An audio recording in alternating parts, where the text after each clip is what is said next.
ఆందోళన రాలేదు. వాళ్ళ ఇంటికి పోతే 20 దండువు, వాళ్ళ ఇంట్లో కార్యం కానీ పద్యం కానీ ఏదని కానీ వాళ్ళ ఇంటికి పోతే 20 దండువు.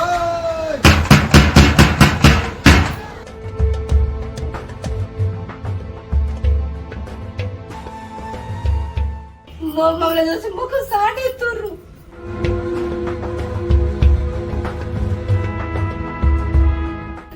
చేపట్టోళ్ళకి 5,000, చూసిన వాళ్ళకి 5,000. వాళ్ళతో మాట్లాడద్దు.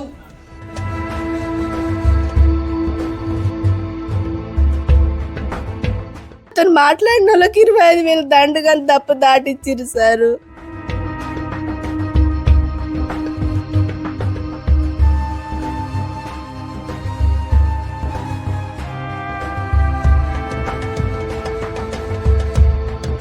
శాస్త్ర సాంకేతిక పరిజ్ఞానం రాకెట్ల దూసుకుపోతున్న ఈ కాలంలో కూడా కుల బహిష్కరణ అంటూ చాలా చోట్ల మనం చూస్తూనే ఉంటాం. తాజాగా జగిత్యాల జిల్లా కల్లెడ అనే గ్రామంలో వినాయకుని చెంద కేవలం 1,115 రూపాయలు చెంద ఇవ్వలేదనే ఉద్దేశంతో అదే సామాజిక వర్గానికి చెందిన వాళ్ళైతే ఒక 3 కుటుంబాలను వెలివేసినట్లయితే తెలుస్తుంది.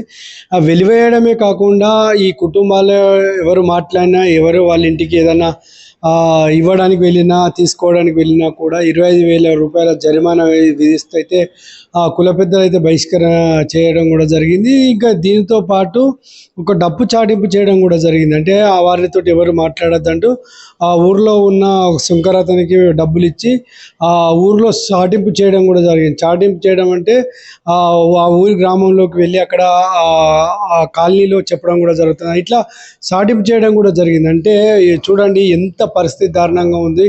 ఆ కుల బహిష్కరణ అనేది నార్మల్ విషయం. ఒకప్పుడు ఎప్పుడో జమానా కాలంలో, తాతల నాటి కాలంలో కుల బహిష్కరణలు అలాంటి కుటుంబాలు వెలివేసే పరిస్థితి కనబడేది. కానీ రాను ఈ పరిస్థితి ఇంకా కొనసాగుతూనే ఉంది. ప్రస్తుతం నింగి నుంచి నేలకు పైకి రాకెట్లు పంపుతున్నారు. మనిషి ఆకాశంలో బ్రతుకుతున్నాడు, ఆకాశం పైన పంటలు పండిస్తున్న నేపథ్యంలో ఇలాంటి సంఘటనలు జరగడం దురదృష్టకరం చెప్పవచ్చు. అయితే ఈ సంఘటన మొన్న వినాయక చవితికి అయితే జరిగినట్లయితే తెలుస్తుంది. ఇది ఆలస్యంగా వెలుగులోకి రావడంతో ఈ రోజు అయితే బయటకు రావడం జరిగింది. వెంటనే దీనిపైన అధికారులు అయితే దర్యాప్తు చేసి ఆ కుటుంబాలను వెలివేసిన కుటుంబాలను ఎవరైతే పెద్ద మనుషులు వాళ్ళని అయితే ఖచ్చితంగా శిక్షించాలని చెప్తున్న పరిస్థితి కనబడుతుంది. ఊరి మీద గణపతి పెట్టారు సార్. అయితే చంద కోసం తిరగని అన్నారు సార్. మేము ఎందుకు తిరగాల, మేము బుచ్చగలం అని అన్నారు సార్. తిరగకుండా మేమే సైలెన్స్ ఉన్నాం సార్. ఈడ కొబ్బరికాయ కొట్టిన వాళ్ళే 1,000 రూపాయలు పెట్టాలి, అట్లయితేనే రావాలి, లేకుంటే లేదన్నారు సార్. మేము బుద్ధి ఉంటే ఇస్తాం కానీ, లేకుంటే మా దగ్గర ఉంటే ఇస్తాం కానీ, మేము ఎట్లా మాకు 1,000 రూపాయలు వెళ్తాయి సార్. మేము కష్టం చేసుకొని బతకటం లేదు సార్ అని మేము సైలెన్స్ ఉంటుంది సార్. సైలెన్స్ ఉండి మా ఇంట్లో చిన్న గణపతి పెట్టుకొని మేము చేసుకొని సైలెన్స్ ఉండి మేము పనికి వెళ్ళిపోయినాం సార్. లేక ఇట్లా వేసిరు అట్లా వేసిరు అంటే తిట్టిరు సార్. తిట్టినాక మేము ఏమనలేదు. ఏమనక మళ్ళీ వాళ్ళే పంచాయతీ పెట్టి మమ్మల్ని పిలిపించారు సార్. పిలిపిస్తే మేము పోయినాం సార్. పోతే ఏం జరిగింది అని అడిగినందుకు ఏం జరిగిందా, ఈడ పైసలు పెట్టి మాట్లాడురు అన్నారు సార్. ఏమిటి గురించి పైసలు పెట్టి మాట్లాడమంటున్నావు, దాని వీరేసి చెప్పాలి కదా మేము పైసలు పెట్టి మాట్లాడటానికి అని అంటే ఇక్కడి నుంచి వెళ్ళిపోండి మమ్మల్ని గెంటేసారు సార్. మమ్మల్ని గెంటితే మేము వెళ్ళిపోయినాక మళ్ళీ ఏం చేసారంటే వాళ్ళు వెళ్ళిపోయారు కదా, వాళ్ళని కులంలోకి వెళ్ళి తీసేయాలని చెప్పి ఆయనతో పేపర్ రాసేసారు సార్. పేపర్ రాసేసి దప్పు దాటేసిరుగా. దప్పు దాటేసినాక మాకు అనిపించింది అరే మమ్మల్ని గెంటేసి మళ్ళీ దప్పెందుకు దాటెత్తురని మేము అప్పుడు అర్థం చేసుకొని మేము అటు వెళ్ళిపోయినాం. అటు పోయి చూసేసరికి మమ్మల్ని చూసి అందరూ అటు మొక్కలు పెట్టుకొని తలుపులు వేసుకుంటారు సార్.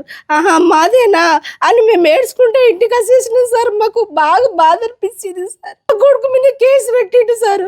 కేసు పెట్టి ఇట్లా వేసిండు సార్. మమ్మల్ని మేమేం చెయ్యలేకపోతున్నాం సార్. మాకు బాగా బాధ అనిపిస్తుంది సార్. మమ్మల్ని తీసేసినాక మేమేం తప్పు చేసినాం సార్. మమ్మల్ని తీసేసిర్రు. మేము ఒక చెంద ఇయ్యనందుకైనా సార్ మమ్మల్ని ఇట్లా తీసేసింది. మాకు బుద్ధి ఉండిద్దాం, మాకు ఇంట్లో ఉండి లేక మేము కష్టం చేసుకొని బతుకుతున్నాం సార్. మేమేం తప్పు చేసినాం సార్. దండుకు మాతో మాట్లాడిన వాళ్ళకి 25,000 దండుగాని తప్పు దాటిచ్చిరు సార్. నా పేరు పద్మ సార్. నాకు ఒక కొడుకు, మా భర్త చిన్నప్పుడే చనిపోయిన పిల్లగా కొడుకు 4 సంవత్సరాలు అప్పుడే. నేను కష్టపడి పెంచుకున్నా సార్. ఒక కొడుకు ఒక బిడ్డ నాకు. నా కొడుకు ఇప్పుడు పెద్దగా అయింది సార్. మొన్ననే దుబాయ్ పోయినాక ఫోన్లలో గణపతి చందా కోసము ఇక గ్రూపులలో పెట్టుకొని అదొకటి రిప్లై ఇస్తే ఆ ఒక్క ముచ్చట పెట్టినందుకు సార్ నా కొడుకును ఈ గణపతి ఇల్లు పెట్టుకొని ఆ సూర్యగాడు ఏ బట్టే గణపతి పెట్టినాం ఆడు ఏ బట్టే ఈ ట్రైన్ కులం అవ్వాలి అత్తలేరు గణపతి కాడికి కానీ ఆయన మీద క్రియేట్ చేసారు సార్ చేసిరు మొత్తం మళ్ళీ ఏం చేసారు గణపతి కాడికి మేము ఫోన్లలో పెడితే గ్రూప్లో పెడితే వాళ్ళు అత్తలేరు కదా 1110 ఇత్తన కొబ్బరికాయ తేవాలంటే 1110 మనకు లేవు నేను కొట్టా అని నాకు దిక్కులేదు సార్ నేను రాలేను కొట్టకపోతే ఓళ్ళో ఇచ్చిన వాళ్ళకు పులిహోర పొట్లాలు ఇచ్చారు సార్ ఇచ్చినా కానీ మేము సపడేకున్నాం ఇదంతా ఆడు ఏ బట్టే సూర్యగాడు ఏ బట్టే ఆడ అక్కడి నుంచి ఫోన్లలోకి వెళ్ళి ఎత్తుండని నా కొడుకును సార్ నా కొడుకును ముందటేసి నా కొడుకును కూడా వెలివేసి ఇప్పుడు నేను ఒక్కదాన్నే ఉన్నా సార్ ఇంట్లో నా బిడ్డ లేదు నా కొడుకు లేడు నా భర్త అనిపోతే నేను చదువుకున్నా నా కొడుకుని చిన్నప్పటి నుంచి ఆడు అంబేద్కర్ గ్రూపులు అన్నిట్లలో ఉండే సార్ ఇప్పుడు అన్నిట్లకి వెళ్ళి కూడా గ్రూపులకి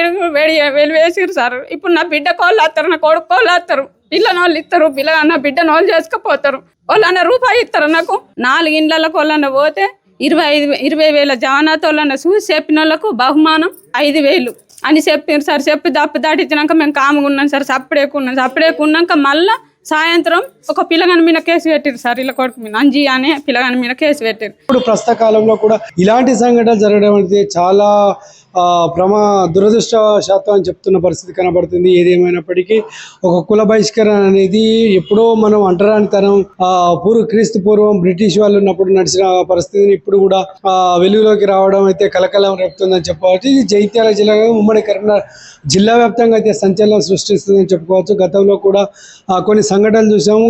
కొద్ది రోజుల తర్వాత తాజాగా ఇప్పుడు కూడా ఈ సంఘటన వెలుగులోకి రావడం అయితే చాలా బాధాకరమైన విషయం. వెంబడే ఎవరైతే కుటుంబాలను కుల బహిష్కరణ చేశారో వారిని ఖచ్చితంగా శిక్షించాలని చెప్తున్నారు. అయితే వీళ్ళు ఇప్పటి వరకు అయితే పోలీసులు కానీ ఎవరిని సంప్రదించాలని చెప్తున్నారు. ఎవరు కూడా వీళ్ళతో మాట్లాడడం వీరు వెళ్ళే వాళ్ళ ఇంటికి వెళ్ళేది లేదు. పాలు నీళ్లు ఏదైనా కిరాణా వస్తువులు కూడా తెచ్చుకునే వీలు లేకుండా పోవడంతో చాలా ఇబ్బంది పడుతుంది.